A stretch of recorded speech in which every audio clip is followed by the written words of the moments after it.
After witnessing years of brutality, abuse, and other injustices in the criminal system, Angela Davis has become an advocate for abolishing the prison system altogether. You've been one of the people over the last 20 years who hasn't just talked about reforming prisons, but actually abolishing them. Can you say a little bit about that? Actually, this goes back further. I date this back to the Attica Rebellion in 1971, so that is 40 years ago, right? Yeah.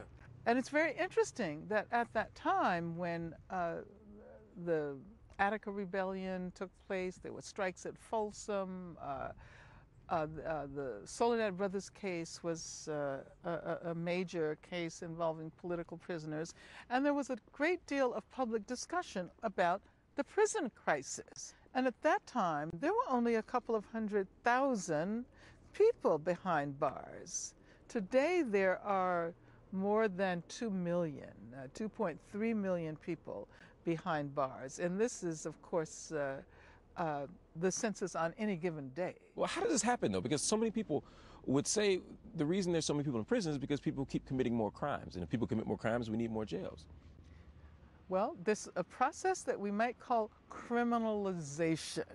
As a matter of fact, if we look at the way in which the so-called drug war has driven the soaring prison population, we see that at one point, if one were found to be in possession of an illegal drug, one might get a couple of months or maybe a year, but now it's possible under 3 strikes and the mandatory minimum sentences to end up in prison for an entire lifetime for simple drug possession. Wow. So the fact that the prison population has risen so drastically has absolutely nothing to do with the number of crimes that are or are not committed. The more compelling explanation resides in how imprisonment has become a very profitable enterprise. There are so many corporations that have a stake in a larger prison population that it's very difficult to slow down.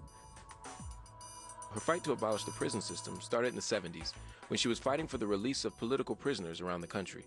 So the sisters and brothers who come to participate in the march and demonstration today from Oregon will go back to Oregon and will continue to build the movement there to abolish the death penalty in North Carolina, to free all political prisoners in North Carolina.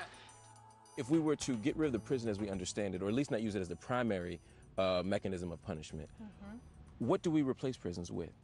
We have to think about really simple kinds of things. What about schools? The resources that ought to be going into education, especially here in California, but all over the country, are going into prisons. And therefore, people don't have the opportunity to acquire the kind of literacy and relationship to knowledge that would steer them away from trajectories that lead to prisons in the first place.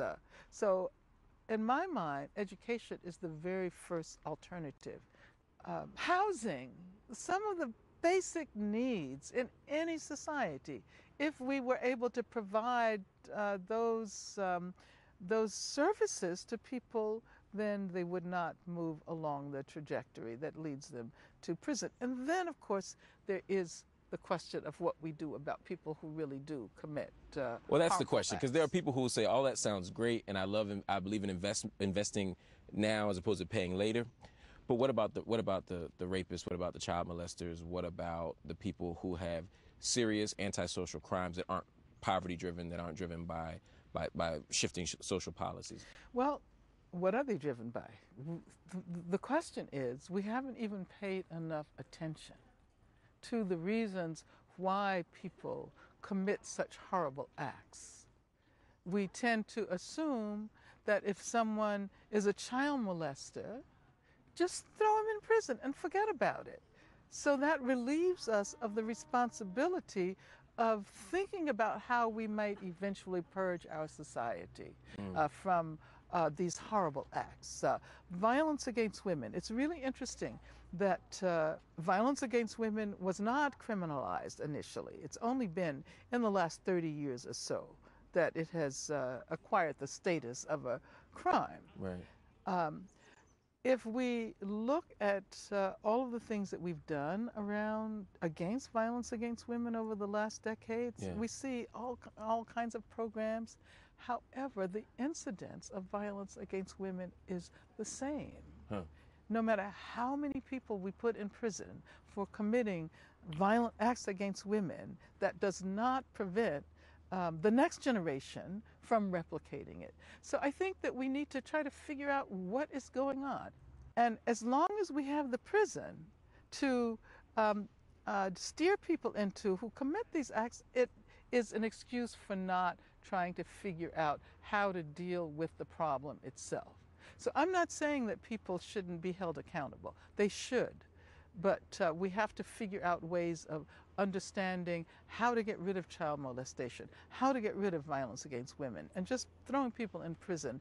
It actually makes the cycle even more effective. And I would say what he saw was an infinite progression of struggles for freedom. We will never actually reach the point where we can rest.